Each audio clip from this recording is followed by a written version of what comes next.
प्यारे बच्चे, आप सभी कैसे हो। लर्निंग विद सत्या में आपका स्वागत है। आज हम लोकगीत पाठ के प्रश्न उत्तर है वो करेंगे। प्रश्नाभ्यास है जो।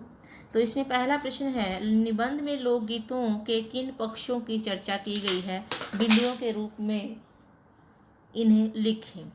तो यहाँ पर किन किन बातों का यहाँ जिक्र किया गया है, उन बातों को हमने इसमें से लिखना है। जो हमने पाठ में ऑलरेडी पढ़ चुके हैं वो सब इसमें से हमने लिखना है। तो सबसे पहले लोकगीत का अर्थ है जनता के गीत, और इनके कौन कौन से पक्षों की चर्चा की गई है वो यहाँ पर देखिए। पहला, लोकगीत जनता के गीत होने के कारण लोगों में ज़्यादा लोकप्रिय होते हैं। लोकगीतों में लोच और ताजगी होती है। दूसरा, लोकगीतों के माध्यम से हमें आदिवासी, पहाड़ी, पंजाबी, भोजपुरी, जंगल की जातियों आदि के रहन सहन, खान पान आदि के बारे में पता चलता है।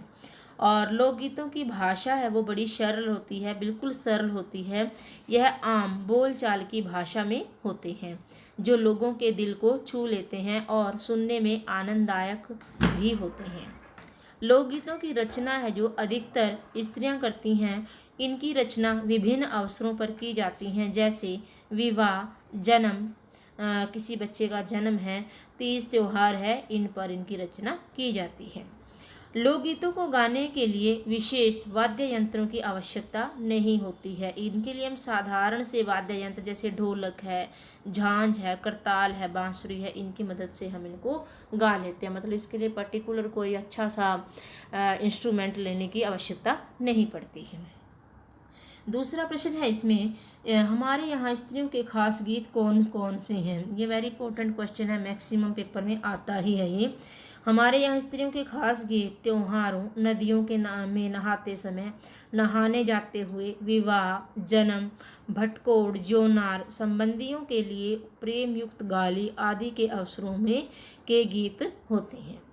आगे तीसरा प्रश्न है, निबंध के आधार पर, अपने अनुभव के आधार पर तुम्हें यदि लोकगीत सुनने के कई मौके मिले हैं तो तुम लोकगीतों की कौन कौन सी विशेषताएं बता सकते हो। मतलब आपने भी कभी लोकगीत सुने हो तो आप उनकी विशेषताएं बता सकते हो यहाँ पर।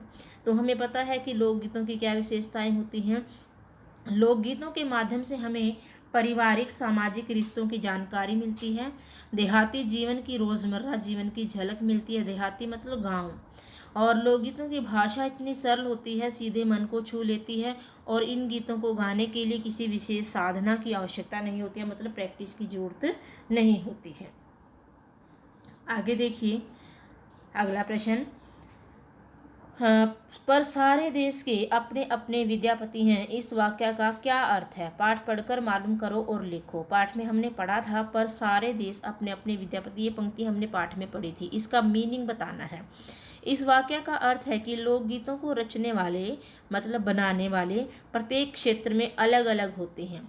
जैसे पूर्व की बोलियों में अधिकतर मैथिल कोकिल विद्यापति के गीत गाए जाते हैं, उसी प्रकार से सारे देश में कश्मीर से कन्याकुमारी तक, काठियावाड़ से गुजरात, राजस्थान से उड़ीसा तक सभी क्षेत्रों में लोकगीत वहाँ की स्थिति पर वहाँ के रचनाकारों द्वारा लिखे जाते हैं, क्योंकि जिस स्टेट से व्यक्ति होगा उसे उस स्टेट का ज़्यादा ज्ञान होगा और उसी के आधार पर वो गीतों की जो रचना करेगा वो बिल्कुल वास्तविकता से संबंध बना करके करेगा।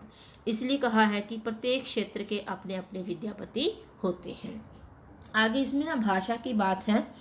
भाषा की बात का पहला प्रश्न है, लोक शब्द में कुछ जोड़कर जितने शब्द तुम्हें सूझे उनकी सूची बनानी है। लोक शब्द में जोड़ना है, ठीक है। तो सबसे पहले एक ही बन जाएगा, लोक प्लस गीत, लोकगीत, ठीक है। तो इनको वाक्य में भी प्रयोग करना है। लोकगीतों में देहाती जीवन का सरल व स्वच्छ रूप देखने को मिलता है। लोक प्लस जीवन, लोक जीवन। लोक प्लस साहित्य, लोक साहित्य। लोक साहित्य लोगों से संबंधित साहित्य होता है जो। लोक कथा, लोक प्लस कथा। लोक गायक, लोक प्लस गायक। और लोक नृत्य, लोक प्लस नृत्य। ये सारे हमारे पास शब्द बन गए जो लोक शब्द से जोड़ने से ही बने हैं। इनको फिर हमने वाक्य में प्रयोग कर दिया है, ठीक है। आगे देखिए हमारा एक प्रश्न और है। यहाँ पर एक पाठ में जिक्र आया था 12 मासा गीत। तो 12 मासा गीत में 12 मासों का वर्णन होता है, इसलिए उसका नाम रखा गया है 12 मासा गीत। तो उसी के आधार पर कुछ और शब्द हमने यहाँ पर रखे हैं जिनको हमने मीनिंग भी बताना है और वाक्य में प्रयोग भी करना है। जैसे इकतारा, सरपंच, चारपाई, सप्तऋषि, अठन्नी, तिराहा, दोपहर, छमाही, नवरात्र, चौराहा। ये सारे शब्द हैं जो इनको हमने वाक्य में प्रयोग करना है और इनका हमने अर्थ भी बताना है। एक तारा का अर्थ होता है एक तार वाला बजाने वाला लोक वाद्य, मतलब जिसमें एक तार होती है उसके माध्यम से उसको बजाते हैं, उसे बोलते हैं एक तारा। सरपंच या पंचों का मुखिया। गाँव में जो भी झगड़े हो जाते हैं उनका निपटारा करने के लिए एक व्यक्ति होता है जिसे हम सरपंच कहते हैं। चारपाई, चार पाए हैं जिसके, मतलब चार पैर हैं जिसकी, यह जो जिसको हम खाट भी बोलते हैं, मंजा भी बोलते हैं, उसी को हम चारपाई भी बोलते हैं। सप्तऋषि का अर्थ होता है सात ऋषि। शब्द है जो वो संस्कृत भाषा का शब्द है, तो यहाँ पर सात ऋषि। आकाश में तारों के साथ जो समूह होता है जिसमें 7 तारे होते हैं उसे हम सप्तऋषि कहते हैं। अठन्नी 50 पैसे, आठन्नी, क्योंकि 1 रुपये में 16 आने होते हैं तो 16 आने का आधा हिस्सा हुआ 8 आने। 8 आने मतलब 100 पैसे का आधा हिस्सा 50 पैसे, ठीक है। रुपए में 8 आने, यह अब प्रचलित नहीं है, मतलब अब है जो ये चलन में नहीं है। 50 पैसे 25 पैसे अब कोई नहीं को अब बिल्कुल भी कोई भी इनका प्रयोग नहीं करता है। आगे है तिराहा, जहाँ 3 रास्ते मिलते हों।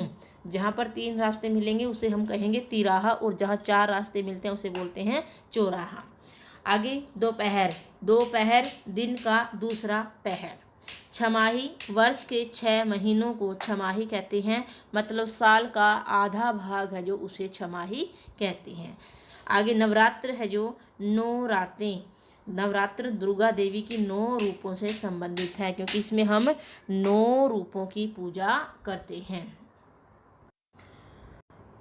तो ये बच्चे हमारी भाषा की बात थी। लोकगीत पाठ में हमने बहुत कुछ पढ़ा, गीतों के बारे में जाना, अलग अलग राज्य के गीतों के बारे में जाना, लोकगीत किसे कहते हैं उनके बारे में जाना, और आदिवासियों के गीतों के बारे में जाना। भोजपुरी में कौन से गीत गाए जाते हैं, बिहार में कौन से गाए जाते हैं, आला है जो उसका किससे संबंध है, ये सारे गीतों के बारे में हमने जाना। क्षेत्रीय भाषा के से संबंधित गीत और अलग अलग राज्यों से संबंधित गीत, इनके बारे में हमने अच्छी जानकारी यहाँ ली है। तो आप भी इस तरीके से अलग अलग स्टेट से गीत हैं जो सुन करके उनकी विशेषताएं आप नोट कर सकते हैं, अपने दिमाग में समझ सकते हैं कि इनमें और हमारे लोकगीतों में क्या अंतर है।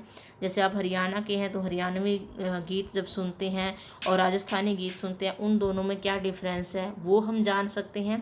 तो आनंद से हमने इस पूरे चैप्टर को पढ़ लिया, प्रश्न उत्तर कर लिए। तो आशा करती हूँ बच्चे आप सभी को पाठ समझ में आया होगा, और जो भी दिक्कत है या कोई समस्या है तो एक बार कमेंट बॉक्स में मुझे ज़रूर पूछना। स्वस्थ रहें, मस्त रहें और पढ़ने में व्यस्त रहें। धन्यवाद।